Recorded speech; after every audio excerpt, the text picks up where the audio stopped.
अस्सलामु अलैकुम वरहमतुल्लाहि वबरकातुहू। जी हाँ दोस्तों, उम्मीद है कि आप तमामी हज़रात खैर व आफ़ियत से होंगे, तमामी लोग अच्छे होंगे। जी हाँ दोस्तों, बड़ी अपडेट, भारत की नागरिकता के लिए कौन कौन से दस्तावेज़ ज़रूरी है। जी हाँ दोस्तों, ये बहुत ही अहम और बहुत ही ज़रूरी चीज़ है। आप जानते हैं कि जब से भारत के अंदर इस तरह की जो अवैध घुसपैठी हो रही है, जिसकी वजह से बहुत मर्तबा सरकार जो है इसको लेकर चिंतित भी है और सरकार इसके ऊपर कार्रवाई भी कर रही है। आप जानते हैं कि इससे पहले पहलगाम के अंदर भी जो वाक़या हुआ था, जिसकी वजह से पूरे हिंदुस्तान के अंदर जो लोगों का आक्रोश था वो बढ़ गया था, जिसके बाद सरकार की तरफ से भी बड़ी कार्रवाई हुई थी। सरकार जब ही से एक्शन मूड में है कि आपके पास कौन कौन से दस्तावेज़ होनी चाहिए। अगर आपको कहीं पर पकड़ ले, अगर आपके साथ कोई परेशानी हो, तो आपसे जो ज़रूरी दस्तावेज़ है वो आपसे ज़रूर मांगे जा सकते हैं, तो उस वक्त आपको परेशानी हो सकती है। तो कौन कौन से ऐसे दस्तावेज़ हैं जिसकी ज़रूरत आपको पड़ सकती है, पूरी जानकारी आपको इस वीडियो के अंदर हम बताएंगे। तो आप इस वीडियो को पूरा ज़रूर देखें। वीडियो शुरू करने से पहले आपसे एक छोटी सी रिक्वेस्ट है, आप अगर हमारे इस चैनल पर पहली मर्तबा आएँ तो आप इस चैनल को ज़रूर सब्सक्राइब कर लें, बेल की घंटी को आप ज़रूर प्रेस कर लें, ताकि आपको ऐसे ही लेटेस्ट जानकारी, लेटेस्ट इन्फॉर्मेशन आपको मिलती रहे। तो चलिए हम वीडियो को शुरू करते हैं।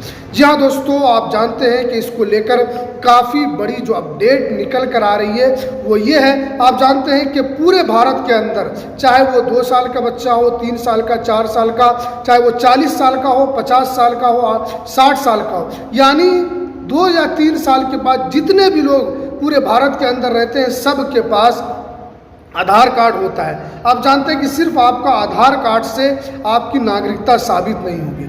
आप जानते हैं कि आधार कार्ड जब आप निकालते हैं, या आपके पास बड़ा वाला जब आधार कार्ड रहता है, उसमें लिखा होता है कि आधार कार्ड ये आपके नागरिकता साबित करने के लिए नहीं है, बल्कि आधार कार्ड ये आपकी आइडेंटिफिकेशन के लिए है, आपकी पहचान के लिए है कि आप किस राज्य के रहने वाले हैं, आप कहाँ के रहने वाले, आपका एड्रेस क्या है, आपका नाम क्या है, आपके फादर्स का नाम क्या है, ये चीज़ें उसके अंदर मेंशन रहता है। तो इसके ज़रिए से ये पता चल पाता है कि आप किस राज्य के रहने वाले हैं और आपका एड्रेस क्या है, आप कहाँ किस गांव के रहने वाले हैं, ये सब चीज़ उसके अंदर मेंशन होता है। तो आधार कार्ड अगर आपके पास है तो ये भी एक ज़रूरी दस्तावेज़ है आपको यहाँ भारत के अंदर रहने के लिए।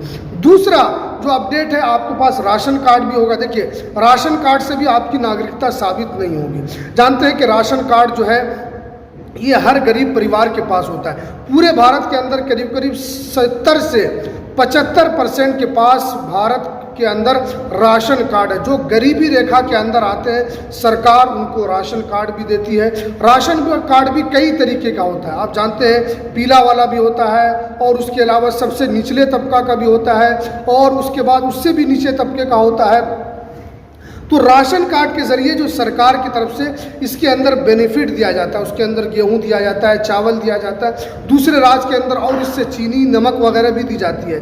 तो इससे ये पता चलता है कि भारत के अंदर कौन गरीब है, उसकी पहचान होती है, और सरकार उनको सहायता के तौर पर उनको ये चीज़ें देती है। तो इसका ये मतलब नहीं है कि आपके पास राशन कार्ड है तो आपकी नागरिकता साबित हो। देखिए, राशन कार्ड भी ज़रूरी दस्तावेज़ है जो कि आपके गरीब होने के लिए, या आपके भारत के अंदर जो लोग रहते हैं उनके पास ये चीज़ ज़रूर होता है, 70 से 75% लोगों के पास। तीसरा जो डॉक्यूमेंट्स है वो ये है कि आपके पास पैन कार्ड भी होगा। जानते हैं कि पैन कार्ड जो है ये GST फाइल करने के लिए, किसी के अंदर बैंक खुलवाने के लिए, किसी भी जगह आप जाएंगे तो ये जो दस्तावेज़ है वो आपके लिए सबसे ज़रूरी दस्तावेज़ होता है। तो पैन कार्ड के ज़रिए से आपका इसके अंदर KYC वगैरह भी होता है, पैन कार्ड के बगैर नहीं होता है। आपका अकाउंट वगैरह भी के आराम से खुल जाता है, आपको ATM कार्ड वगैरह जो है वो भी आसानी से मिल पाता है, और आप इसके अंदर से GST भी भरते हैं, ताकि आप सरकार को ये पता चलता है कि आप भारत के नागरिक हैं, आप भारत के अंदर रहने वाले हैं, आप जो यहाँ पर काम करते हैं, आप जो कुछ भी कमाते हैं, सरकार ने जो भी उसके ऊपर जीएसटी रखा है आप उसको फाइल करते हैं, आप जीएसटी रिटर्न भरते हैं, यानी इसके ज़रिए से ये पता चलता है कि आप भारत के हैं और इससे आपको सरकार को फ़ायदा होता है। इसलिए ये डॉक्यूमेंट्स भी आपके लिए सबसे ज़रूरी डॉक्यूमेंट्स होता है। देखिए ये 3 डॉक्यूमेंट्स तो हो गया, चौथा डॉक्यूमेंट्स जो है वो है वोटर आई कार्ड। आप जानते हैं कि ये सबसे अहम और सबसे ज़रूरी दस्तावेज़ है। वोटर आई कार्ड को हल्के में नहीं लेना। देखिए वोटर आई कार्ड सबसे ज़रूरी, आप जिस देश के अंदर रहते हैं, चाहे आप कहीं भी रहें, चाहे आप अमेरिका में रहें, न्यूजीलैंड में रहें, कहीं भी रहें, आप जिस देश के होते हैं तो आपको वहाँ पर वोट देने का जो अधिकार होता है सिर्फ और सिर्फ उसी को होता है जो वहाँ का नागरिक होता है। ऐसा नहीं है कि आप पाकिस्तान चले जाएंगे, आज बांग्लादेश चले जाएंगे, आप श्रीलंका चले जाएं, आप दूसरे अदर कंट्री चले जाएं, गल्फ़ में चले जाएं, जहाँ पे वोटिंग सिस्टम है, आप वहाँ पर वोट डाल के दिखा दें, आप वहाँ पर वोट नहीं दे सकते। क्यों? इसलिए कि वहाँ की जो नागरिक होने के लिए वहाँ पर ज़रूरी है कि आपका वोटर आई कार्ड होना चाहिए। देखिए वोटर आई कार्ड सब का नहीं बनता है, जो भारत के अंदर पैदा होता है, जो भारत के रहने वाले होते हैं, सिर्फ और सिर्फ उसी का वोटर आई कार्ड बनता है। देखिए वोटर आई कार्ड जो है वो बहुत आसानी से आप बना सकते हैं। अगर आपके पास वोटर आई कार्ड नहीं है, आपको क्या करना है कि आपके नज़दीक में जो भी कोई भी विद्यालय हो, सरकारी विद्यालय है, आप वहाँ पर जाकर आपका 3 से 4 फोटो आपको दे देना है, आपको आधार कार्ड जमा कर देना है, फिर वो लोग खुद ही बीएलओ के पास जाकर उसको जमा कर देते हैं। या आप बाआसानी, अब तो ऑनलाइन का ज़माना है, किसी भी साइबर कैफ़े में जाएंगे, आप वहां जाकर उनको बताएंगे तो आपका आधार कार्ड आपको उसके अंदर लगाना है, आपका आसानी से वोटर आई कार्ड जल्द से जल्द बनकर आ जाएगा। तो वोटर आई कार्ड बनाने के अंदर कोई भी दिक्कत, कोई भी परेशानी आपको इसके अंदर नहीं होगी। इसलिए वोटर आई कार्ड तो सबसे ज़रूरी दस्तावेज़ में से है। और जो भी 18 साल के हैं, जिनकी भी एज 18 साल हो चुकी है, वो वोटर आई कार्ड को बना सकता है। वोटर आई कार्ड को बनाने के लिए आपकी जो कम से कम जो एज है वो आपका 18 साल होना चाहिए। तो ये जो 4 डॉक्यूमेंट है ये आपके लिए बहुत ज़रूरी है।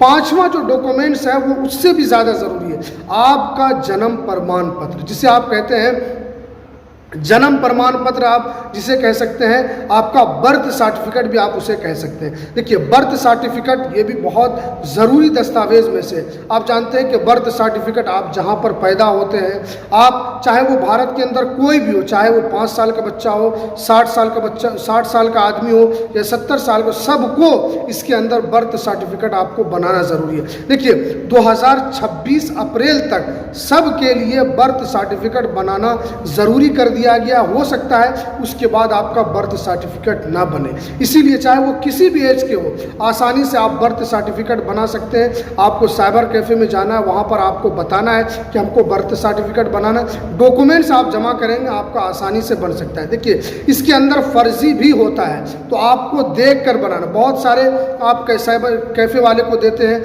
वो फर्जी आपका बना देते हैं, तो आप उसको कैसे पकड़ेंगे कि आपका फर्जी है या आपका सही है? देखिए बहुत मर्तबा ये पकड़ाया चला जाता है, आपको देखकर ही पता चल जाएगा। आप नेट के ज़रिए से भी इसे डाउनलोड कर सकते हैं। अगर नेट के ज़रिए से ये डाउनलोड हो रहा है या जो सरकारी ऑफिशियल वेबसाइट है, आप जिस भी राज्य के रहते हैं, अगर वहाँ से अगर डाउनलोड होता है तो इसका मतलब ये ओरिजिनल है, क्योंकि धोखाधड़ी बहुत ज़्यादा हो चुका है। इसलिए डॉक्यूमेंट्स के अंदर भी धोखाधड़ी हो रही है, इसीलिए इसके अंदर आपको सावधानी के साथ काम करना है। ये भी आपको आसानी से बर्थ सर्टिफिकेट वगैरह भी आसानी से बन जाता है। डॉक्यूमेंट्स आप जमा करेंगे, किसी भी एज के हों, आपको 2026 से पहले तक ये डॉक्यूमेंट्स आपको बना लेना है, नहीं तो हो सकता है कि आगे चलकर आप ही को परेशानी हो सकती है। और आगे जब बर्थ सर्टिफिकेट ना बने तो उस वक्त आप पैसा देकर भी बनाना चाहेंगे तो आपका नहीं बनेगा। तो ये जो बहुत ही जो ज़रूरी जो जानकारी निकल कर आ रही थी वो हमने आपके सामने रखा है। तो चलिए हमें दीजिए इजाज़त, फिर मिलते हैं किसी नेक्स्ट वीडियो में किसी नई अपडेट के साथ।